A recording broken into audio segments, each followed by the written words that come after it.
I'm home early because my presentation to the Portland Planning Commission finished ahead of schedule. A rare victory.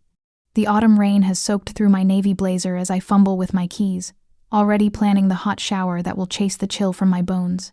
Strange sounds filter through the door of my apartment. Laughter. Movement. Music I don't recognize playing softly. My keys freeze mid-air. Ethan shouldn't be home until 7.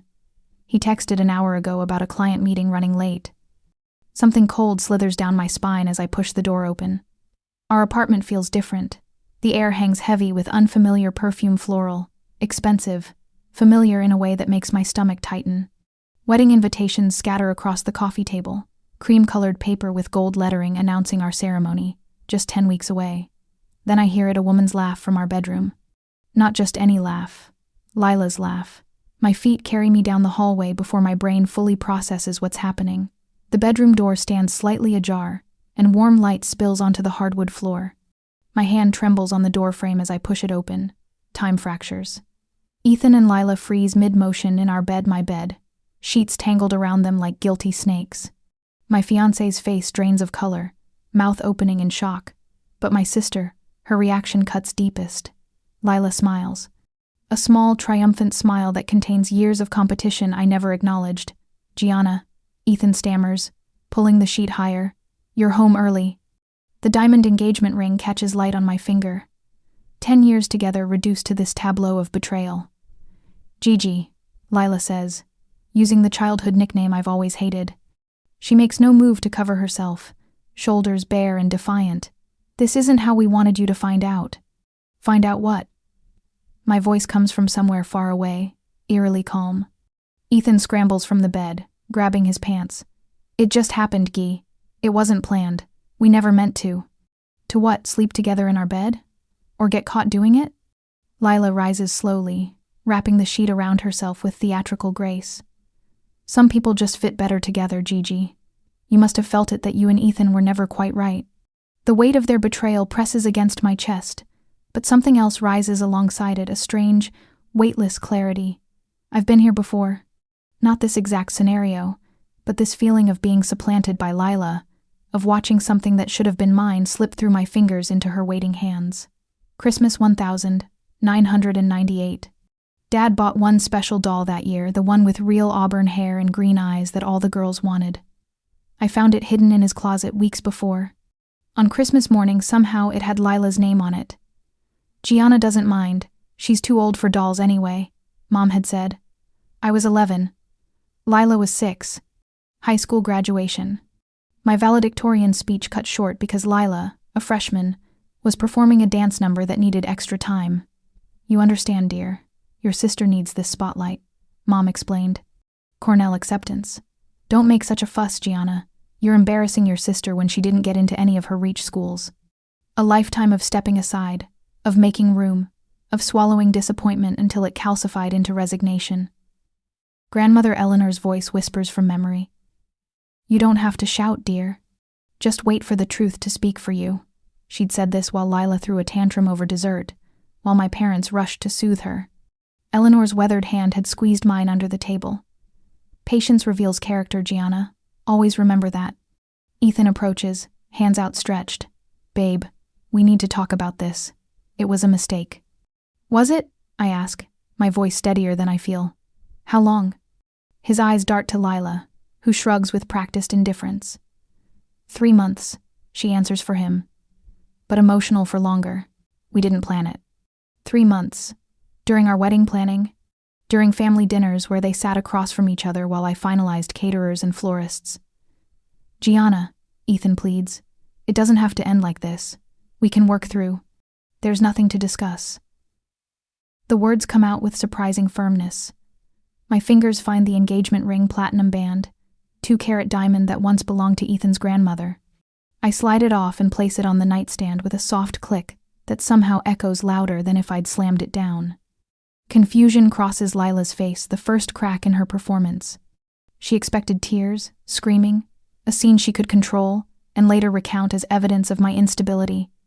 My calmness unsettles her more than rage ever could. Gianna, don't be hasty. She starts, that familiar coaxing tone she uses on our parents. Family should talk these things through. We are not family. I look between them. Not anymore. Ethan lunges forward, grabbing my arm. Guy, please, let me explain. I pull away, my voice level. There's nothing to explain. You can have him, Lila. I deserve better than both of you. The truth of those words hits me as I speak them. I do deserve better. I always have. I turn and walk out, past the scattered wedding invitations, past the life I thought I was building. The door closes softly behind me. No drama, no shouting. Just the sound of truth, finally speaking for itself. I stare at the envelope on my kitchen counter. Pristine ivory cardstock with gold embossing catching the morning light. 3 months since I walked away from Ethan and Lila, and now an elegant dagger slipped between my ribs with perfect penmanship. Inside, the wedding invitation announces their ceremony at St. Helena's Cathedral. 6 weeks from now. The handwritten note tucked inside twists deeper. You should come, Gigi. Family supports family, come see what real love looks like. Said it. My coffee turns bitter in my mouth. The audacity, the calculated cruelty.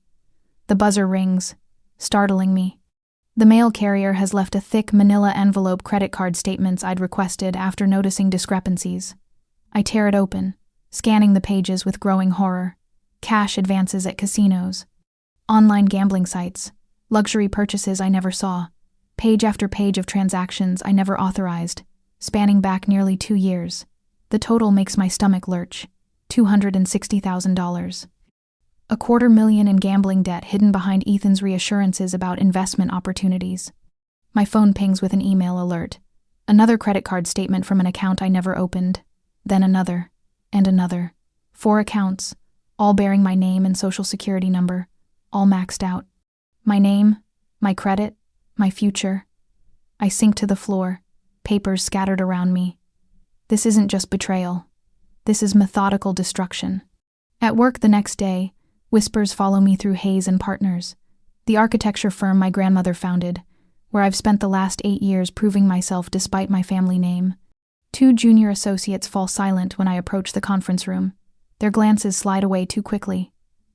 What? I demand, patience fraying. They exchange uncomfortable looks before Melissa speaks. We heard you're having financial troubles, that you might be leaving the firm. From who? Your father mentioned something to the Henderson client, about restructuring the team due to your personal situation. The knife twists again. Not just Ethan and Lila, my own family undermining me, preemptively erasing me. My mother arrives unannounced at my apartment that evening, perfectly coiffed in her Chanel suit, pearls gleaming at her throat. Margaret Hayes, social architect of Portland, who built her life on appearances and expects her daughters to uphold the facade. Gianna, this has gone on long enough, she announces, breezing past me to inspect my living room with thinly veiled disapproval. You need to accept that Ethan and Lila are getting married. Like I accepted the fraud he committed in my name? She waves dismissively. Men make financial mistakes. That's what prenuptial agreements are for. Lila will protect herself. And who protected me?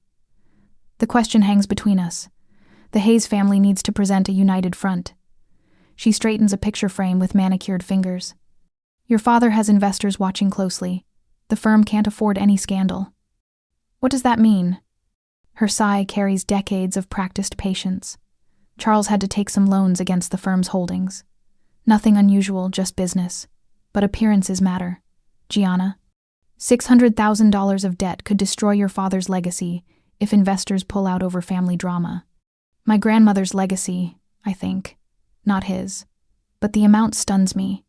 The firm is in trouble, and I'm being asked to smile at my sister's wedding to help cover it up. I'll consider it. I lie, simply to end the conversation. After she leaves, I pour a glass of wine and stare at the skyline outside my window. What would Grandmother Eleanor do? She built Hayes and Partners from nothing, the first woman-owned architecture firm in the state. She never backed down from a challenge. My phone rings. Unknown number. Miss Hayes, James Carver here. I was your grandmother's attorney. The name sparks recognition. Mr. Carver, I remember you from the funeral. I need to speak with you, privately. Could you come to my office tomorrow? Curiosity overrides caution. Yes. Later that day, Carver's office sits in a converted Victorian in the West Hills, all dark wood and brass fixtures. He's older than I remembered, well into his 70s now, with a shock of white hair and eyes sharp with intelligence. Your grandmother left specific instructions, he explains, pulling a thick folder from his safe, to be executed 3 months after any significant change in your personal circumstances. You mean Ethan? Among other things. He slides documents across the desk. Eleanor Hayes was a remarkable woman, very strategic, very patient. The papers reveal a truth so unexpected I almost can't comprehend it. Grandmother Eleanor systematically acquired controlling interest in Hayes and Partners through a series of holding trusts, 82% ownership, to be exact, worth approximately $9.4 million, and she left it all to me. There are conditions, Carver says, tapping a paragraph with his pen. The heir must be free of significant debt, have no history of fraud, and demonstrate fiscal responsibility. The implications hit me like thunder. Lila's marriage to Ethan would automatically disqualify her from inheritance. Carver nods. As would your father's unauthorized loans. Your grandmother was quite specific about protecting her legacy from those who might mismanage it. I sit back, mind racing. All these years of being overlooked, of stepping aside. All while Eleanor quietly positioned me as her successor. Why didn't she tell me? Carver's smile is gentle. She believed some truths needed to reveal themselves at the right moment. She left you this. He hands me a sealed envelope with my name in Eleanor's elegant script. Inside, a single note card bears her final message. Justice needs no noise, Gianna, just timing and truth. Over the following days, the landscape shifts. Rachel, my best friend since college, brings takeout and righteous indignation. You absolutely cannot attend that wedding. She insists, chopsticks stabbing the air for emphasis. It's psychological warfare. I'm considering it. Rachel nearly chokes on her pad thai. Why would you put yourself through that? I think about Eleanor's note, about timing and truth. I need to see this through. At work, subtle changes emerge. Senior board members begin consulting me on projects that would normally go through my father. 2 of them ask pointed questions about the firm's financial status that I carefully deflect. My mother appears at my office door on Friday, eyes frosty. I need to speak with you privately. In the conference room, she places an envelope on the table. $15,000, if you stay away from the wedding. I stare at her, genuinely shocked. You're bribing me? I'm compensating you for your discretion. Lila deserves her perfect day. And what do I deserve, Mother? Her expression hardens. Your father said to remind you to think of the family business. Your future depends on its survival. I slide the envelope back. I'll be at the wedding. That night, I file a police report about the identity theft. I gather bank statements, legal documents, board communications. I think of my grandmother, patiently acquiring power while others underestimated her. I make a reservation at Dior for a consultation. White seems appropriate. Justice needs no noise, just timing and truth. And I'm finally ready for both. A week later, I scroll through Lila's Instagram with a detachment that surprises me. Her latest post shows her laughing in a bridal boutique, champagne flute in hand. The caption reads, "Some women plan weddings their whole lives. Others just can't stand to see happiness bloom where they've sown bitterness. Bride thoughts. Jealousy sucks. Moving on." The comments flood with support. Distant cousins and college friends I barely know condemning me without saying my name. My thumb hovers over the screen before I close the app and set my phone face down on my desk at Hayes and Partners. My office phone rings. Margaret. Gianna, we need to discuss the wedding guest list. My mother says without preamble. I've removed the Hendersons and the Clarks. They've always been more your friends than family friends, and given the awkwardness, Lila feels it would be best. The Hendersons who've known me since kindergarten. The Clarks who helped me through my first architecture internship. They've already received invitations. I remind her. Yes, well, I've called to explain the situation, that you're having some difficulty processing things. My spine stiffens. What exactly did you tell them, Mother? Only that you've been unstable since the incident. That perhaps attending might trigger another episode. as if finding my fiancé with my sister qualifies as a mental break rather than a betrayal. There was no episode, I say, keeping my voice measured. Your father thinks otherwise. He mentioned to the board yesterday that you've been erratic, emotionally compromised. They're concerned about your ability to handle the Westridge project. The Westridge project. My design. My vision. My chance to prove my worth beyond the Hayes name. Dad has no right to discuss my work with the board, I say, heat rising in my voice.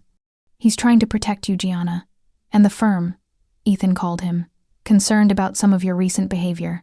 The drive-bys at their apartment, the late-night calls. My blood runs cold. What? I haven't. We're worried about you, darling. This fixation isn't healthy. The realization crashes over me like ice water. They're building a narrative, making me the unstable one. The jealous spinster who can't accept her sister's happiness. I have a meeting, I say and hang up. That same day, James Carver's office sits in a converted Victorian 3 blocks from the firm. The waiting room smells of leather and lemon furniture polish, old money and discretion. His secretary, who must be pushing 80 herself, nods me toward his door.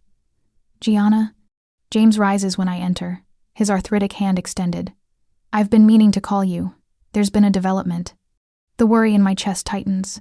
The inheritance? No, that's secure. But your grandmother left more than money in shares. He shuffles to an antique filing cabinet and withdraws a thick folder. Eleanor anticipated. Complications. She kept meticulous records of your professional contributions to the firm. Designs attributed to Charles that were actually yours. Projects where you were sidelined despite being the lead architect. He spreads the papers across his desk. Proof of my talent. My worth. Documentation of each time I was overlooked, undervalued, erased. She believed in you, Gianna, more than you know. A sob catches in my throat, but I swallow it back. They're saying I'm unstable, that I'm stalking Lila and Ethan, creating a narrative to discredit me. James nods gravely. Not unexpected, but we have something they don't. He taps the folders. Truth. And speaking of truth, Thomason and Wells called. They've seen your Westridge designs. They want to discuss bringing you on as partner. An outside offer.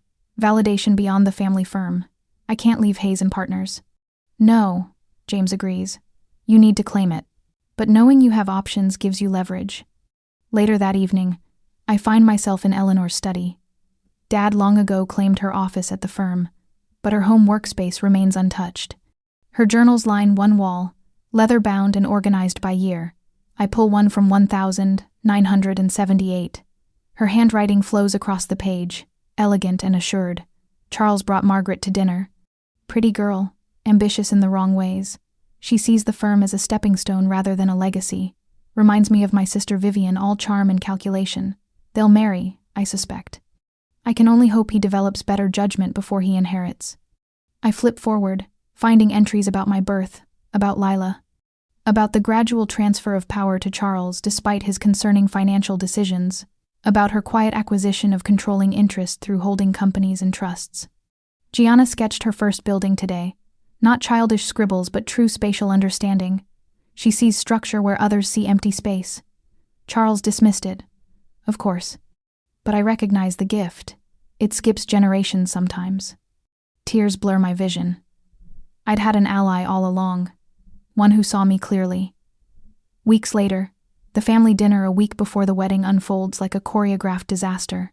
Crystal and silver on white linen. Mom's best china. The pretense of normalcy.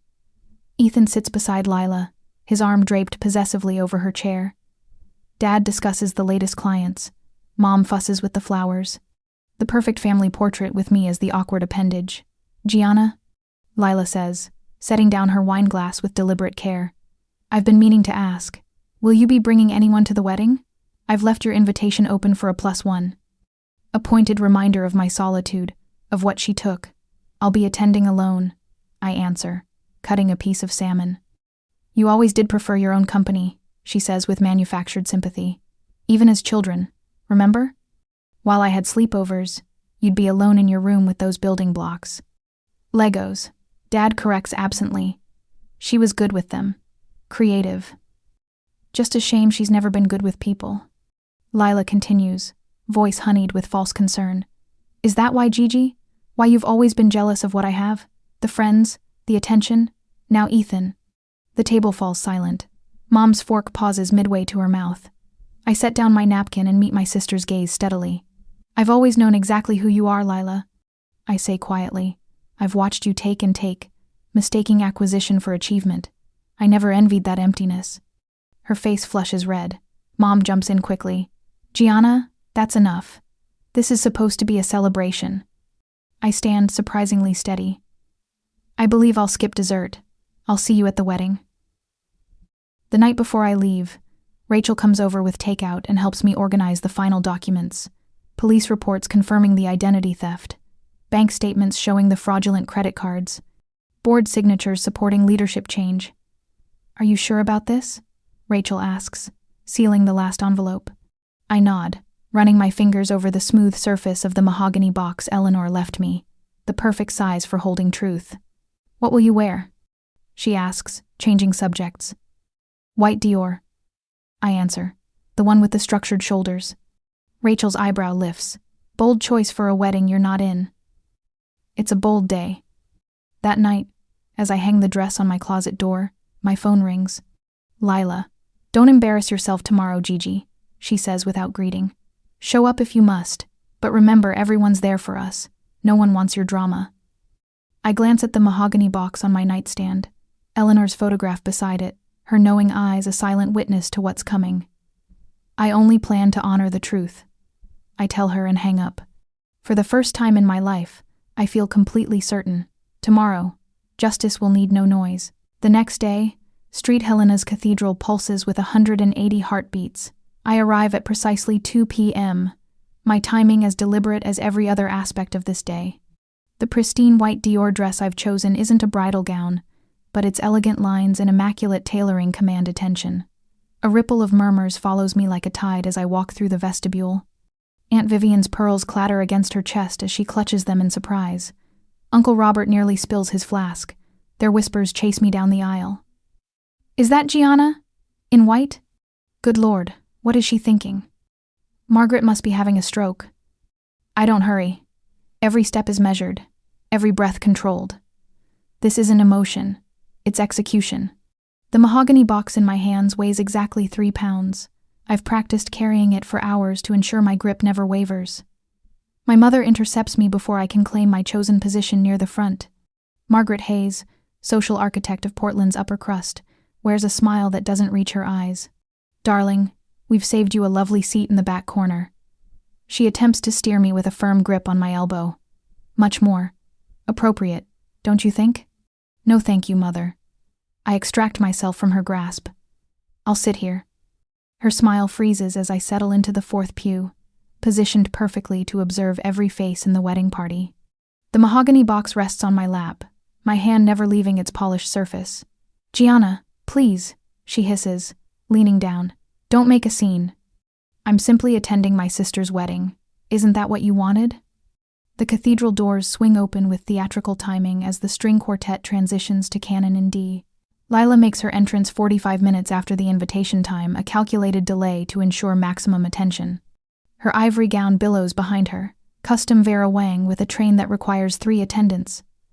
She's radiant, of course. Lila has never been anything less. My father stands at the altar, chest puffed with pride.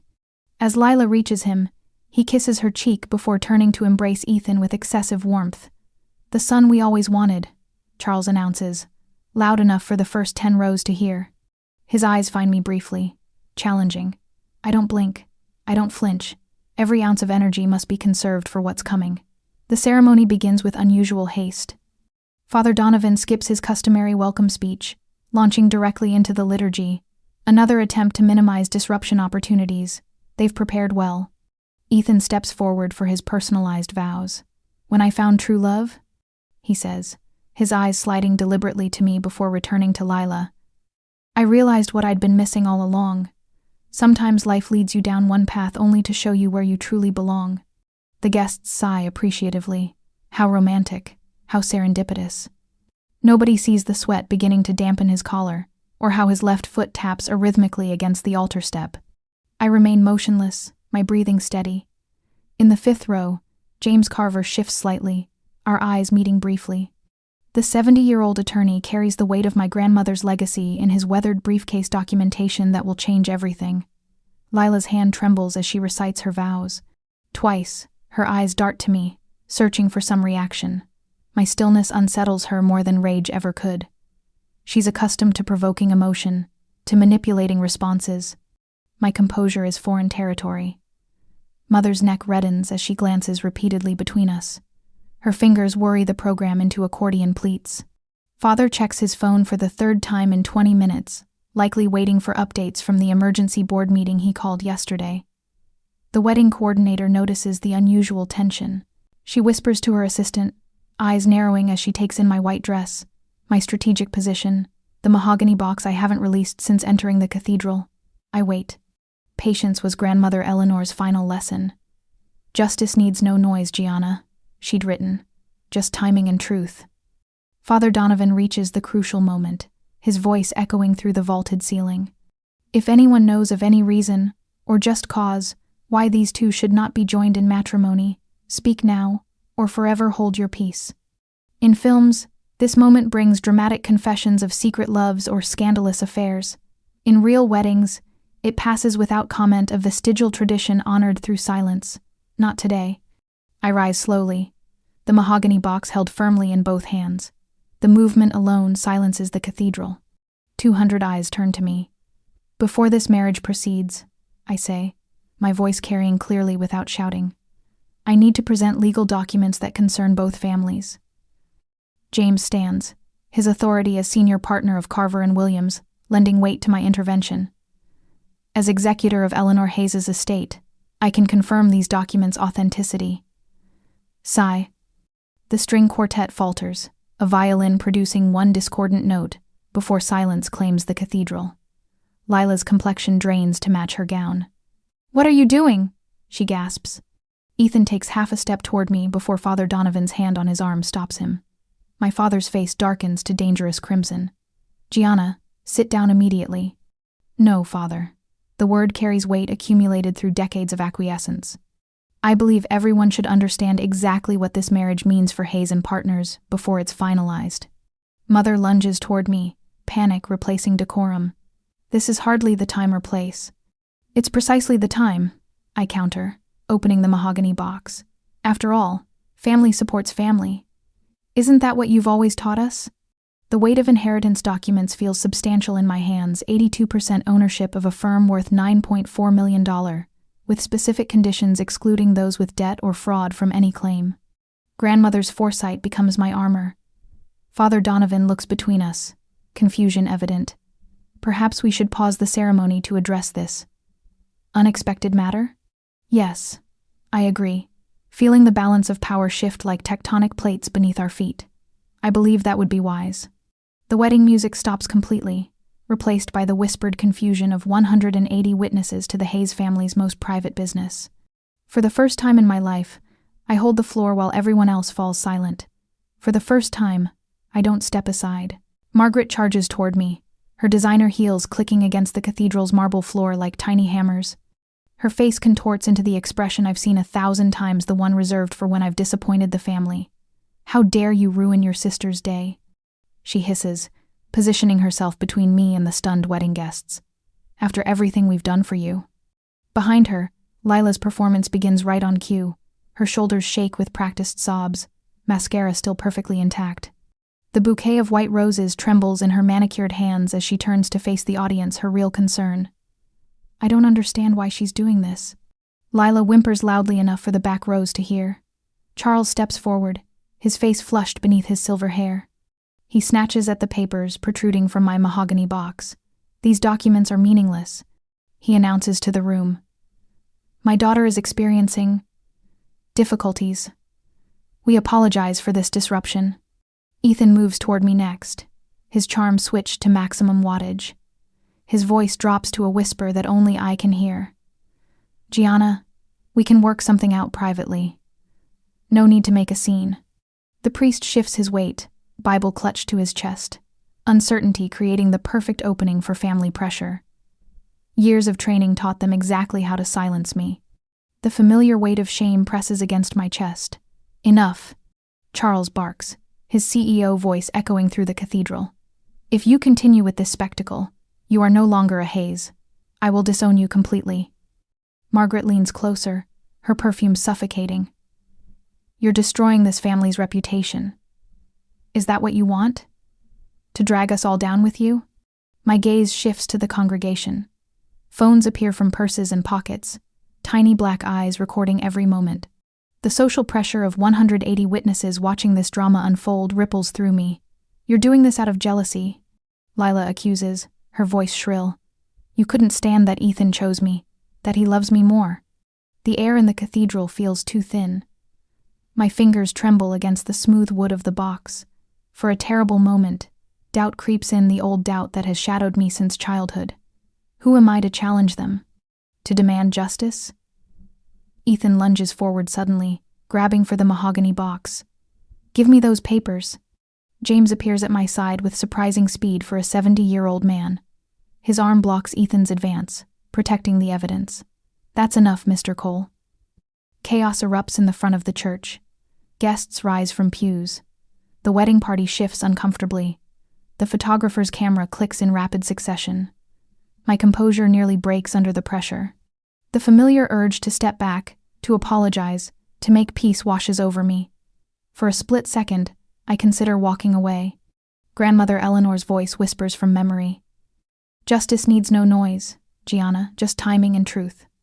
I straighten my spine and hold the box tighter. Please, I say, my voice steadier than I feel. Allow Mr. Carver to explain. James steps forward, his authority silencing the murmurs. The attorney's voice carries clearly through the cathedral. Ladies and gentlemen, I am James Carver, legal representative for the estate of Eleanor Hayes, founder of Hayes & Partners Architecture. He motions toward the box. These documents legally transfer ownership of the firm and its assets to Gianna Hayes, as stipulated in Eleanor's will. Gasps ripple through the room. James continues, unperturbed. Furthermore, the inheritance contains a moral character clause that explicitly voids any claim from individuals involved in fraud or carrying substantial debt. He looks directly at Ethan. Mr. Cole's gambling debt of $260,000 and his fraud against Miss Hayes disqualify his fiancé from inheritance. Charles steps forward, face purple with rage. You have no right. Additionally, James continues over him, there is evidence that Charles Hayes has signed unauthorized loans against assets he does not own, assets that legally belong to Gianna as of Eleanor's passing last year. James lifts a manila folder from my box. I also have evidence of identity theft. Credit cards opened in Gianna's name by Mr. Cole, with statements showing purchases that funded their lifestyle. 2 security guards appear at the back of the church, summoned by James's assistant. They move steadily down the aisle toward Ethan. The police have been notified, James concludes. I open the mahogany box fully now. The board statement naming me as Eleanor's successor lies on top, signatures of every senior partner clearly visible. Behind it, financial records detail Ethan's mounting gambling debt. The evidence of fraudulent credit cards follows my identity stolen to fund their deception. The loan documents signed by Charles reveal years of financial mismanagement. And finally, Eleanor's will with its explicit moral character clause that disqualifies anyone involved in fraud from receiving her legacy. The cathedral dissolves into whispers and phone recordings. Lila's influencer reputation crumbles in real time as guests tag her in videos already spreading across social media. Ethan backs toward the exit, the security guards flanking him. Mr. Cole? Officers would like to speak with you this afternoon, one says firmly. Board members rise from their seats, stern faces turned toward Charles.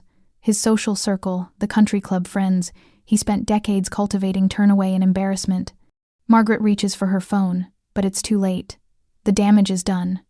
I close the mahogany box with a soft click that echoes in the sudden quiet. For a moment, I stand alone at the altar, the place where Lila expected to triumph today.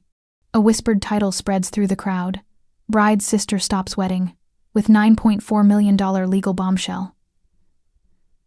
Phones record my path as I walk calmly down the aisle alone. No shouting follows me. No dramatic accusations. There is only the sound of truth, finally speaking for itself. Outside, Rachel waits beside her car, door already open.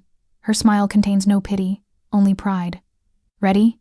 she asks simply. I slide into the passenger seat, the mahogany box secure in my lap. Through the windshield, I watch the cathedral grow smaller as we pull away, along with the family that never truly saw me.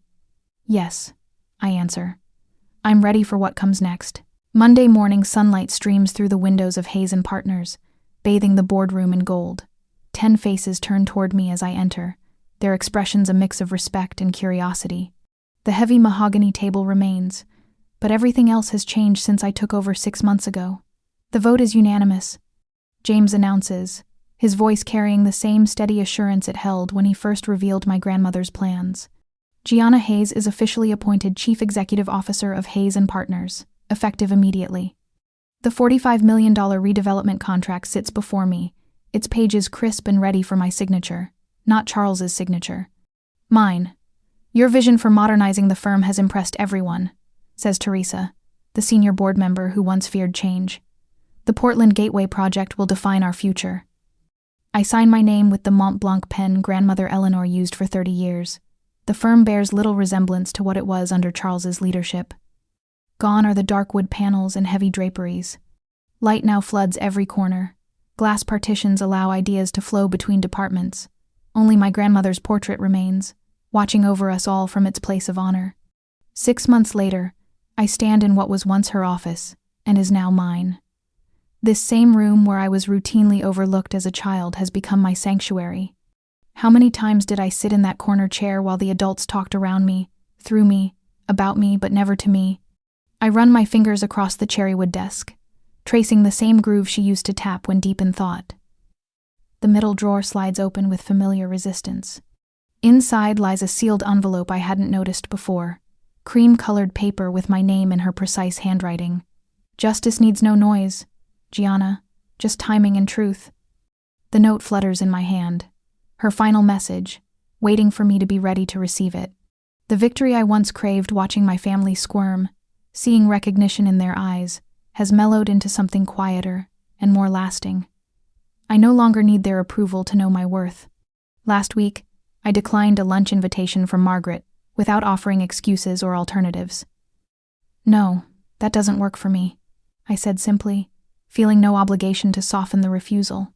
The old Gianna would have rearranged her entire schedule rather than disappoint. Reports filter in about my family's new reality. Charles and Margaret sold their Lake Oswego home to cover restitution payments. Lila works at a coffee shop downtown while taking business classes at Portland Community College. Ethan faces 3 years for credit fraud. Their downfall brings me no pleasure, just a sense that balance has been restored. Under my leadership, the firm's reputation has rebounded. Our focus on sustainable urban housing has earned recognition from the American Institute of Architects. We create spaces that serve communities rather than monuments to ego. I've started a mentorship program for young female architects. 10 women now shadow our senior staff, learning both technical skills and ethical practice. Grandmother's wisdom deserves a wider audience than just me. "You've built something lasting," Daniel Brooks tells me over coffee. The civil engineer's quiet integrity feels refreshing after years of Ethan's calculated charm. Our conversation flows without pretense or performance. "I finally built a life on truth instead of expectations," I answer, surprising myself with the candor. Later that evening, reviewing plans for the community center project, my phone buzzes with a notification. The wedding video has reached 3 million views. For a moment, I pause, remembering how that day changed everything. Then I turn the phone face down and refocus on the future, spreading before me. Some inheritances aren't measured in money, but in the courage to stand alone.